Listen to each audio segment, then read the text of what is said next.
ये एक सच्ची कहानी है जो वर्ल्ड वॉर 2 खत्म होने के 2 हफ्ते पहले की है, जहां पर विली हैरल्ड नाम के एक जर्मन सिपाही को दिखाया जाता है जो आर्मी छोड़कर भाग रहा है। उसके पीछे कैप्टन जंकर और उसके सिपाही हैं जो विली को मारना चाहते हैं, पर विली एक पेड़ की जड़ के नीचे छुप जाता है जिससे उसकी जान बच जाती है।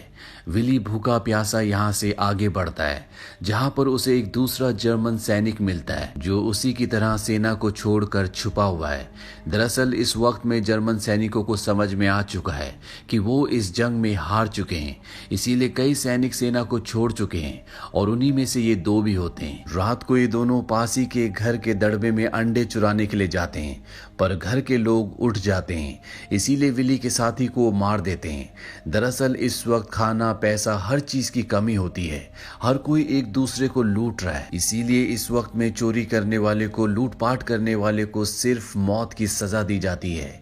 जर्मनी जो पूरी दुनिया पर अपना कब्जा करना चाहता था, आज उसी के लोग अपने ही लोगों को मार रहे हैं। वहीं विली जो भूखा है, ठंड से बेहाल है, वो अपनी जान बचाने के लिए बस भटक रहा होता है। तभी उसे एक जीप दिखती है और जब वो जीप के अंदर देखता है तो वहां पर एक सूटकेस होता है जिसके अंदर एक जर्मन कैप्टन की वर्दी होती है, साथ ही कुछ फल भी। विली यहाँ पर फल खाता है और साथ ही जर्मन कैप्टन की वर्दी पहन लेता है। वर्दी पहनने के बाद उसे ऐसा एहसास होता है कि वो खुद ही कैप्टन है। तभी यहाँ पर एक जर्मन सिपाही आता है जो विली को कैप्टन समझ लेता है। वो कहता है कि आपकी गाड़ी खराब हो गई है, मैं इसे ठीक कर देता हूँ, और वो विली की जीप को स्टार्ट कर देता है। विली भी उससे उसके पेपर्स मांगता है। दरअसल विली यहाँ पर ऐसे बिहेव कर रहा होता है जैसे वो सच में एक जर्मन कैप्टन है। अब ये दोनों के दोनों इस जगह से निकल जाते हैं। रात को ये एक बार में पहुंचते हैं जहां पर सब कैप्टन की ड्रेस में विली को देखकर शांत हो जाते हैं। विली उन सबको हाय कहता है लेकिन उसकी बात का कोई जवाब नहीं देता। दरअसल जर्मनी के लोग अब जर्मन सेना से बहुत नफरत करते हैं। जर्मन सेना की वजह से लोगों ने अपनों को खोया है, उनका घर बार परिवार सब कुछ लुट गया। पर यहाँ पर विली सबको बहुत रौब से कहता है कि लॉ एंड ऑर्डर अभी भी कायम है, जिसका जो नुकसान हुआ है वो मुझे बताए, उस नुकसान की भरपाई होगी। ये सुनने के बाद लोग अपने नुकसान का ब्यौरा देना शुरू कर देते हैं। यहाँ बार का जो मालिक होता है वो विली को और उसके साथी सिपाही को खाना भी देता है, जिस खाने के लिए ये दोनों यहाँ पर आए होते हैं। रात को यहाँ पर एक चोर को पकड़ा जाता है जो खाना चुरा रहा होता है। विली उसे गोली मार देता है। अगली सुबह ये दोनों के दोनों यहाँ से निकल जाते हैं और एक घर में पहुंचते हैं जहां पर 3 जर्मन सैनिक जो अपने ग्रुप से अलग हो चुके हैं वो घर वालों को परेशान कर रहे होते हैं। विली घर के अंदर पहुंचकर सैनिकों को ऐसा करने से मना करता है, साथ ही उन्हें यकीन दिलाता है कि वो एक जर्मन कैप्टन है जो किसी खास मिशन पर है और उसे और भी सैनिकों की जरूरत है। ये तीनों भी विली को ज्वाइन कर लेते हैं। अब ये पांचों के पांचों यहाँ से निकल जाते हैं। रास्ते में जब ये एक जगह आराम कर रहे होते हैं तभी वहां पर 2 और जर्मन सैनिक आते हैं जिनके पास एक बहुत बड़ी गन भी होती है। दरअसल इस वक्त में जर्मनी की सेना पूरी तरह से बिखर चुकी होती है, इसीलिए कुछ सिपाही भाग गए होते हैं और कुछ सिपाही अपने ग्रुप से अलग हो गए होते हैं। ये दोनों सिपाही भी विली को कैप्टन समझते हैं और विली को ज्वाइन कर लेते हैं। अब विली की गाड़ी में पेट्रोल खत्म हो जाता है, इसीलिए सभी सैनिक उसकी गाड़ी को खींचते हैं। पर तभी इनके पास इस एरिया की मिलिट्री की गाड़ी आती है जो इन सबको गन पॉइंट पर ले लेते हैं और एक एक करके सबके पेपर्स चेक करते हैं। और अब विली घबरा जाता है क्योंकि उसके पास उसके पेपर्स नहीं है, और जब उससे पेपर्स मांगे जाते हैं तो विली कहता है कि मैं ऐसे अपमान को कभी बर्दाश्त नहीं करूंगा, मैं एक कैप्टन हूं। तभी इस टुकड़ी का जिन्होंने इन्हें घेरा हुआ है उसका कैप्टन आता है और विली से पूछता है कि मैं तुम्हारे पेपर्स चेक करना चाहता हूँ। विली कहता है कि मैं खास मिशन पर हूँ, मुझे हाई अथॉरिटी ने यहाँ पर भेजा है। कैप्टन उससे पूछता है कौन सी हाई अथॉरिटी? विली कहता है मुझे खुद हिटलर ने यहाँ पर भेजा है। कैप्टन कहता है मैं तुम्हारे पेपर्स चेक करना चाहता हूँ। विली अपनी जेब से पेपर्स निकालता है जिस पर उसका नाम नहीं है, पर देने से पहले वो कहता है कि मैं भी एक कैप्टन हूँ, तुम भी एक कैप्टन हो, इसीलिए मैं भी तुम्हारे पेपर्स चेक करना चाहूंगा। ये सुनने के बाद दूसरे कैप्टन को यकीन हो जाता है कि विली सच में एक कैप्टन है और वो किसी खास मिशन पर है, इसीलिए वो उसके पेपर्स चेक नहीं करता और विली की जान बच जाती है। कैप्टन विली को बताता है कि यहाँ पर कुछ लुटेरे वर्दी पहनकर आते हैं जो आम लोगों को लूटते हैं, उन्हें मारते हैं। विली कहता है अगर ऐसा है तो मैं सबसे पहले उन लोगों को सबक सिखाऊंगा, इस काम में मैं तुम्हारा साथ दूंगा। इसके बाद कैप्टन की टीम के साथ विली भी अपनी टीम को लेकर उसकी छावनी तक पहुंच जाता है, जहां पर इनकी मुलाकात कैप्टन जंकर से होती है। कैप्टन जंकर को बताया जाता है कि कैप्टन विली को यहाँ पर खुद हिटलर ने किसी खास मिशन के लिए भेजा है। कैप्टन जंकर जब विली को देखता है तो कहता है शायद मैंने पहले तुम्हें कहीं देखा है, पर फिलहाल मुझे याद नहीं आ रहा, पर मेरी याददाश्त तेज है, मैं जल्द ही याद कर लूंगा। कैप्टन जंकर भूल चुका होता है कि विली वही सिपाही है जिसे वो इस कहानी की शुरुआत में सेना से भागने के आरोप में मारना चाहता था। अब ये सब के सब एक प्रिजनर कैंप में पहुंचते हैं, जहां पर सभी गार्ड्स का लीडर जिसका नाम कर्ल है वो इनके पास आता है। उसे लगता है कि कैप्टन विली यहाँ पर सेना के सभी कैदियों का कोर्ट मार्शल करने के लिए आया है, लेकिन जंकर उसे बताता है कि हिटलर ने कैप्टन विली को यहाँ पर किसी खास मिशन के लिए भेजा है। कर्ल विली को बताता है कि सेना के सभी कैदियों से हम परेशान हो चुके हैं, ये बार बार यहाँ से भागते हैं, बाहर जाने के बाद ये लोगों को लूटते हैं, उन पर अत्याचार करते हैं, रेप करते हैं, इन्हें दोबारा पकड़ना बहुत मुश्किल है और जब तक कोर्ट से ऑर्डर नहीं आते हम इनके साथ कुछ भी नहीं कर सकते। इन कैदियों ने आम जनता को बहुत परेशान कर रखा है, हो सकता है कि ये यहाँ से भागकर दुश्मन सेना के साथ मिल भी जाएं। हमें इन सब को खत्म कर देना चाहिए। विली कहता है कि मैं शायद इसमें तुम्हारी मदद कर सकता हूँ, पर सबसे पहले मुझे कैदियों से मिलना होगा। जंकर अब इस जगह से चला जाता है और कर्ल विली को और उसके साथियों को उस जगह ले जाता है जहां पर उन कैदियों को बंद किया गया है जो जेल से भाग गए थे। कर्ल कहता है कि मैं वार्डन को बुला कर लाता हूं।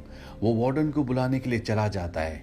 यहाँ पर विली के साथ जो उसका सिपाही होता है वो यहाँ पर कैदियों को बहुत बुरी तरह से मारता है, साथ ही उनके पैसे भी उनसे ले लेता है। वहीं कर्ल जब वापस विली के पास आता है, विली कहता है कि हम इन सभी कैदियों को खत्म कर देंगे। कर्ल अपने सिपाही को ऑर्डर देता है कि फिंस के पास गड्ढा खुदवाओ जहां हम इन कैदियों को मारकर दफना देंगे। ये इतने खतरनाक हैं कि ये कॉफिन भी डिजर्व नहीं करते। वहीं वार्डन देखता है कि फिंस के पास गड्ढा खुदवाया जा रहा है। वो समझ जाता है कि कैदियों को मारने की तैयारी हो रही है, इसीलिए विली के पास जाता है। वो विली से कहता है कि मुझे जस्टिस डिपार्टमेंट से कोई भी ऑर्डर नहीं मिले कि हमें कैदियों को मारना है, न ही मुझे तुम्हारे बारे में कोई इन्फॉर्मेशन मिली है। मैं तुम्हारे पेपर्स चेक करना चाहता हूँ।